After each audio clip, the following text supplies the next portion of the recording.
This time I was ready for it. Although why it didn't go to this view, I don't know. Anyway, hi, it's me again. Skeptical Root doing a stream. I'm doing more of an official test of some of my new layouts that I've done for OBS.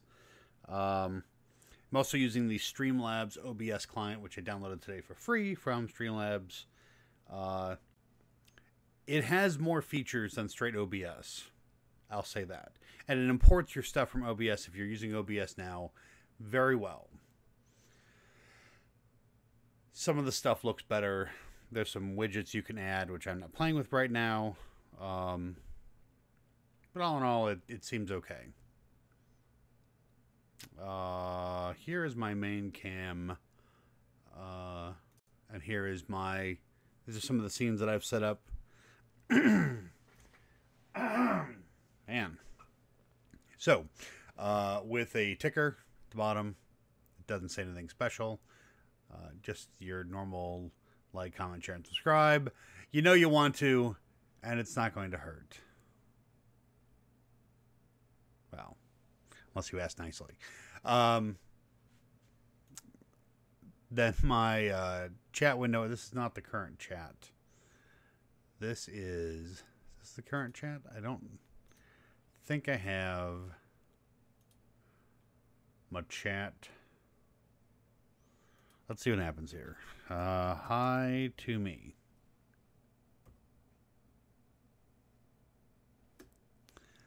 Oh, hey, that is my current chat. Hey, Aircraft Sparky. How you doing? I'm doing... well. How... Man, the worst part about this is that my my keyboard is behind my microphone at this point.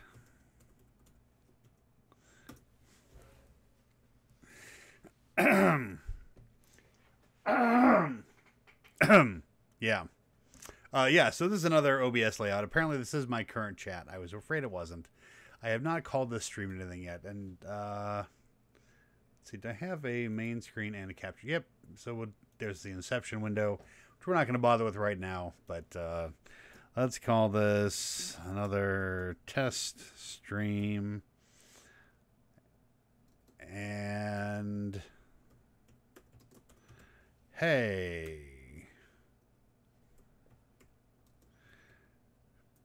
people are watching. I don't know how this comes out. Aircraft Sparky, how'd you find out that I was doing a stream? That's the question for you. We are talking about... I don't know. I was originally going to talk about a video I saw which originally had me thinking twice about Jonathan Haidt and some of his research. And I can't find the video. And it was a short video, and I swear to God, Think Club had put it up. But I can't find it now. I thought I had added it to one of my watch lists, and I don't see it. And I could have... It could have been part of a larger video. I thought it was like a 2 or 3 minute long video talking about word association, and they did this study where they wanted to test how people felt. It was just something to do with disgust, and they were telling these people that they were going to feel disgusted when they had certain words come up in a text that they were reading, and the way that they had found this foolproof system for supposedly for getting people to not show some bias towards the study. And that was... Aha, click the bell. How about that? I should have realized that. That's good. That's good. That is framing. Yes, the framing is... but the point was that they had talked about hypnotizing the people to forget the words that they had associated with whatever emotion they were doing with it. And frankly, that had me troubled. As prominent researchers, they should know that, according to the best research available even today, there's only one way to erase someone's memory, and that is brain damage. Whether it's through trauma or it's systemic over time from the passage of time and the neurons degrading, that's the only way to make people forget stuff. People can't forget stuff just because you want them to. You can't program someone to forget things. And even in the shows where hypnotists make people do things like forget their name, all they do is they create basically some fuzziness between the word association of their name and expressing it. They add some loops to their brain doing the process. When people go home later, they know that they're still Bob Johnson or Sally Smith. They don't forget that. They just, what they do is they create an interruption in their mental shortcut for where their name is, and they have to work around that. If they don't do very specific things when they ask them what their name is, they'll remember what their name is. They create triggers that make them walk around it, basically. I need to get off of this. So I was trying to search for that video. You know what? I need to. Can I make this bigger? Oh, there it is. I can see the chat and then see the chat, and then can I chat here?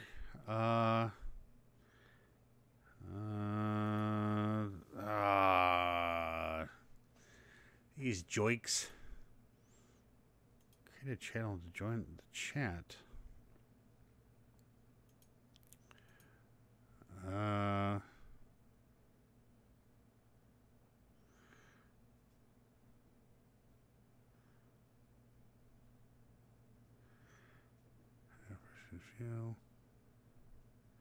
Awesome.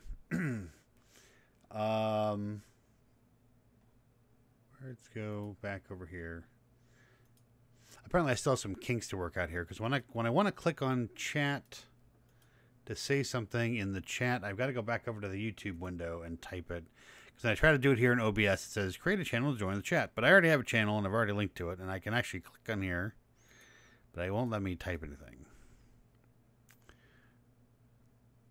Damn it. So, and I set this up so that when I'm sitting here trying to stare at the chat on this screen, it looks like I'm actually looking at the chat window. But then actually, if I type something, I have to come back over here. So the point I was getting to, which I understand where they were going with it. Yeah, I can. That's a good point. Pop out chat. So I can stick this over because I still want it to look like I'm looking at, like, so in the chat window, let's go over to, yeah, so I got my current video up. I got the chat and pop up. I put pop up chat over on this side. That still gives me the look of like I'm looking at the chat as I can't actually type anything in the chat on the chat window, but that's better than having to do this and then be over in this window with the inception delays and all that kind of stuff. But yeah, no, look at it go. Like I said, I'm still messing around with this. But the pop-out chat, just put it over. I can just overlay that over the chat in the OBS, and it would be just the same. Because I have it captured over in this window, so everybody can see it. But everybody should be able to see it from the live stream anyway. But what the heck? When I'm talking about chat, I got the chat up. I got two monitors here, so I got one on one screen and one on the other screen. But yes, that's a good idea. But yeah, pop out. I could just pop the chat out like I did. Thank you for that suggestion. I've got it over here. So I can't find the video. I was looking for it. So this is going to be much shorter than what I was intending. But again, it's freaking 11:47 here, my time. East Coast, well, Eastern Daylight Time. We in daylight? We in standard? Yeah, we're in daylight time. and I got to get up at 6 to get the kids on the bus. So this is gonna be real short. My issue with this is that they can create these scenarios, but they can't actually make people forget that they told them that when they see the word cauliflower, they're going to be disgusted and whatever. I don't remember what their exact words were that they used for that. But my point is that without damaging somebody's brain, you can't actually make them forget that they were told to use these words and think about like to be disgusted when they see these words. So there is a synthetic nature to the findings to some extent. Now, I'm not saying that it discredits the findings at all. It does bring some questions to me about how substantial these things are. And this goes back to, as I was rambling on about last night, because last night was a thing, playing with straight OBS as opposed to the Streamlabs OBS, without any scenes or anything that I had set up. And I watched a video today, but I'm going to have to go back and watch it more because always more stuff to do. God, I'm not prepared for this at all. At least in my early videos when I just rambled, I had one particular topic I was going to deal with, and this live streaming is great because I can just hop on and talk about something, but at the same time, I'm in no way prepared for any of this. I haven't written down note cards or notes or had any kind of... I used to at least have a Post-it with some topics that I wanted to cover, and then I would ramble from topic to topic. I don't even have that right now. But, yes.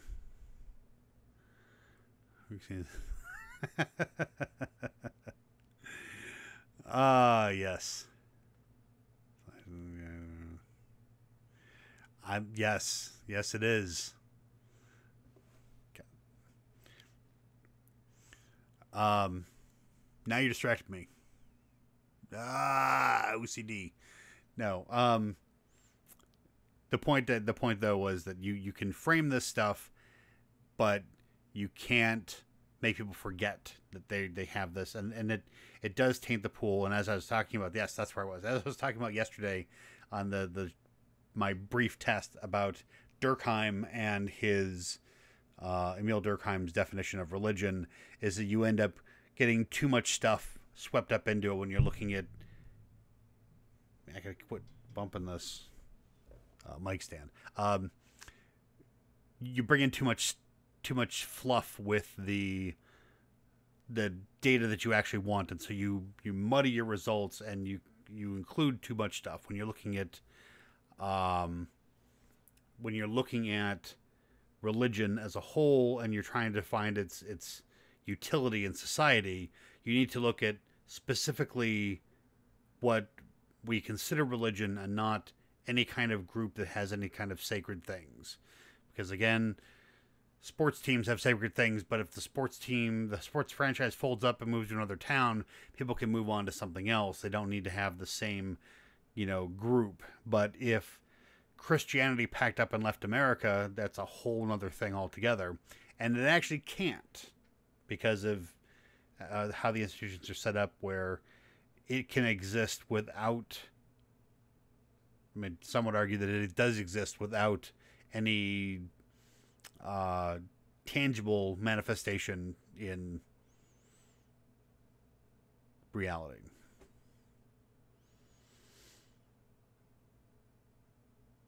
That's weird. The delay is weird. All right, so that's it. That's all I really was going to talk about tonight. But I can't find the video. I was going to do like a clip response kind of thing, talking about that, and I will when I find it. If I find it, I thought it was on Think Club, or Fred Did Forever had put it up, but I searched through there. I searched through TED Talks or TEDx, but it was just a clip. It was a clip of a longer post, which is why I thought Adam had it up. Oh yeah, I put my Twitter in the description. Yes. You know what? I'm here for the views, and I gotta add my videos have a default description that has my social links like Twitter, Facebook. I now have a Curious Cat. I have a Gab, a BitChute. And I don't have any of that in this description. I should copy and paste that out and put that in there.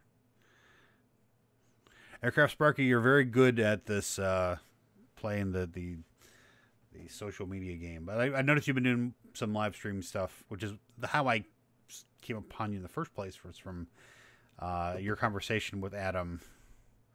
So, yeah.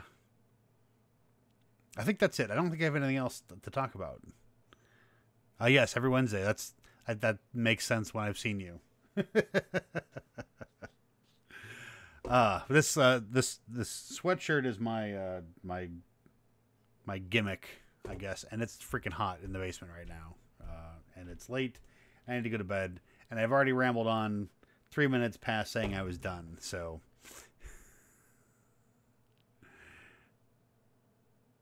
Nice. Thursday night stream every Wednesday. So anybody who's watching this in the future, go to Aircraft Sparky's channel and watch his stuff. You'll enjoy it. So there's a plug for you. All right, that's it. That's it. I'm out. I'm hot. My face is getting redder. Oh, cool. I will do that once I get to play around with the stuff some more. So that's it. Goodbye and hello. As always. And where's my stop streaming? End stream. Let's see if this works this time. Good night.